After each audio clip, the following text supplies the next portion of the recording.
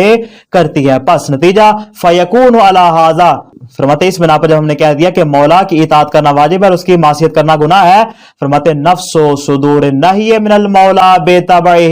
فرماتے ہیں اپنی ذات اور اپنی طبیعت کے اعتبار سے اگر مولا کی جانب سے کوئی نہیں صادر ہو جائے تو یہ والی جو نہیں ہے مصداقاً لحکم العقل، فرماتے حکم عقل کا مصداق قرار پا جائے گی، اور عقل کیا کہے گی بے وجوب الطاعت و حرمت المعصیہ، اطاعت کرنا واجب ہے اور مولا کی معصیت کرنا تمہارے اوپر حرام ہے، عقل اس بات کا حکم لگائے گی۔ کیا نتیجہ ہوا؟ نتیجہ یہ ہوا کہ یہ جو ہم بات سمجھ رہے ہیں نہ یہ وضع واضح کی صورت میں سمجھ آ رہی ہے نہ اطلاق کلام کی صورت میں سمجھ آ رہی ہے، بلکہ حکم عقل جو ہے وہ اس پر حاکم قرار پائے گی جو ہمارے لیے اس طرح کے حکم کو بیان کر دے گی۔ پس نتیجہ فیکون النہی مصداقا للتحریم حسب ظہور الاطلاقی، فرماتے جیسے ہی نہیں کا صیغہ بولا جائے گا، اطلاقی سے مراد اطلاقی کلام نہیں ہے، فرماتے جیسے ہی صیغہ نہیں بولا جائے گا، فرماتے اس کا ظہور کس میں ہے؟ ظہور اطلاقی، فرماتے اس کا ظہور اطلاقی جو ہے وہ حرمت میں ظہور رکھے گا۔ لا ان التحریم الذی ہوا مفہوم اسمی وضعت له الصیغہ واستعملت فیہ، فرماتے کہ ایسا نہیں ہے کہ حرمت کو صیغہ نہیں کے لیے واضح کیا گیا ہو اور اس میں اس کو استعمال کیا گیا، یعنی مصنف کیا کر رہے ہیں نہ تو وضعیت کو مان رہے ہیں اور نہ ہی استعمال کو مان رہے ہیں، اطلاق کلام اور نہ ہی مقدمات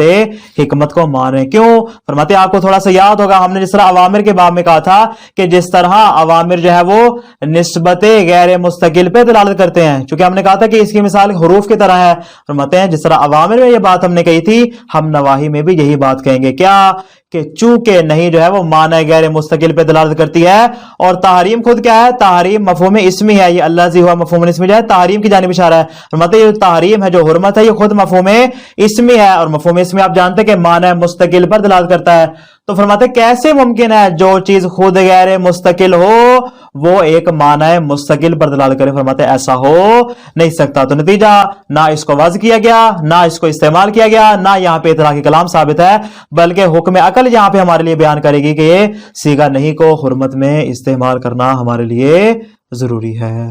والکلام ہونا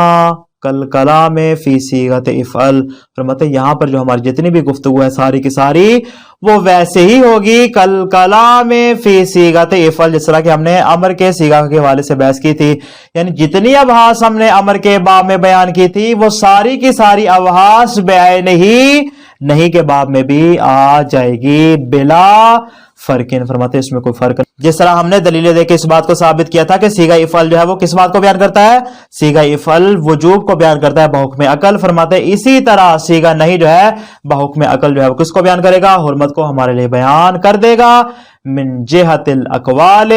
والاختلافات، جتنے اقوال وہاں پہ موجود تھے وہ سارے کے سارے نہیں میں آ جائیں گے، جتنے اختلافات وہاں پہ موجود تھے وہ سارے کے سارے نہیں کے باب میں بھی آ جائیں گے۔ اسی طرح مصنف نے وہاں پہ جو قول حق اختیار کیا تھا یہاں نہیں کے باب میں بھی وہی قول حق شمار ہو جائے گا۔ خلاصہ کیا ہوا آج کے درس کا؟ ہماری بحث دو مقامات پہ ہوئی، کون کون سی؟ دواعی صیغہ نہیں، کون کون سے داعی ہیں جو صیغہ نہیں میں استعمال ہو سکتے ہیں جو ہمارے لیے حرمت کو بیان کرتے ہیں، اور دوسرا ہمارا مقام یہ تھا کہ صیغہ نہیں کا ظہور کس چیز میں ہمارے لیے ثابت ہے۔ فرماتے صیغہ نہیں کے مختلف دواعی ہو سکتے ہیں جیسے کہ استہزاء ہے، تحقیر ہے، ارشاد ہے، تعزیر ہے، عاقبت وغیرہ جتنے بھی ہم نے ابتدا میں بیان کیے وہ سارے کے سارے صیغہ نہیں کے دواعی قرار پا جائے گے۔ پھر فرماتے ہیں صیغہ نہیں کے ظہور کے متعلق ہمارے سامنے 5 اقوال ہیں، اور ان 5 اقوال میں سے مصنف نے حرمت والے قول کو اختیار کیا ہے۔ صیغہ نہیں کے ظہور کا منشا کیا ہے؟ فرماتے اس میں چند اقوال ہیں، مصنف کے نزدیک ان تمام اقوال میں سے جو